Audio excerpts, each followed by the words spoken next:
আজকের এই মঞ্চ আলোকিত করে আজকের এই হাই স্কুল মাঠ, এই মাঠেই তার বেড়ে ওঠা অনেক শৈশব স্মৃতি রয়েছে।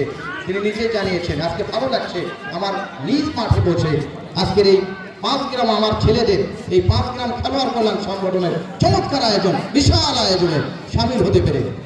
এবং বিশেষ করে আমাদের সাবেক ইউপি সদস্য মুজিবুর রহমানের মতো এই প্রবীণ মানুষগুলো যখন সভাপতির দায়িত্বে এসে মাঠে উপস্থিত থেকে খেলা দেখে সাব্বির বলতে বলতে হেড নিয়েছেন, চমৎকার আদান প্রদান। এখানে ফারুক খান নিজের নিয়ন্ত্রণে রেখে প্রতিপক্ষের এক্ষেত্রে যে কথা বলছিলাম শিমুল এই অবস্থায় আবারও চমৎকার এখানে আমাদের মিরাজ রয়েছেন 11 নম্বর জার্সি। এখানে শিমুলের মতো আদান প্রদান বলতে বলতে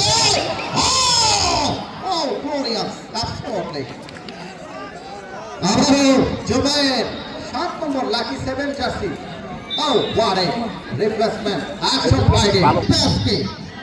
সমর্থকদের মধ্যে একটা উল্লাস উদ্দীপনা থাকবে। বলতে বলতে মামুন 5 নম্বর জার্সিদেরই খেলোয়াড় আহত করে নিজেদের মধ্যে চমৎকার যোগান। এখানে বাধা হলেন রেবন 7 নম্বর জার্সি, চমৎকার খেলছেন জুবায়ের লাকি 7 আজকে শিমুল প্লাস্টিক ফুটবল একাডেমির পক্ষে। লম্বা করে বেরিয়েছেন রেবন, হয়েছে আবারও সাব্বির নিজের মতো আড়াআড়ি কন্ট্রোলে রেখেছেন জুবায়ের বন্ধ করে এসে ইউসুফ ভাইয়ের সঙ্গে।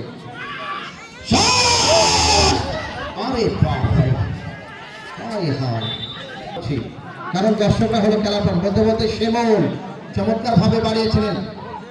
এখানে চমৎকার আপট ছিল জন্য প্রচারের প্রসার, আপনার ব্যবসার প্রসারের জন্য যে কোনো ব্যবসায়িক হোক, যে কোনো দোকানপাট হোক, আপনারা প্রচার দিতে পারেন। হর হামেশাই আমরা প্রচার করার চেষ্টা করবো এই টুর্নামেন্টের পক্ষ থেকে। বলতে বলতেই সাব্বির উদ্দেশ্য শিমুল হেড হয়েছে, বল পেয়েছেন মঈন প্রতিপক্ষের বাধায়। আবারও মামুন থেকে আলাদা করে শেয়ার করে দিয়েছেন, ফ্ল্যাগ দিয়েছেন। আজকে মধ্যমাঠ পরিচয় আবারও জুবায়ের বাড়িয়েছিলেন লাকি 7 7 নম্বর জার্সি এই খেলোয়াড় চমৎকার খেলছেন। আবারও শিমুল পাশে জুবায়ের,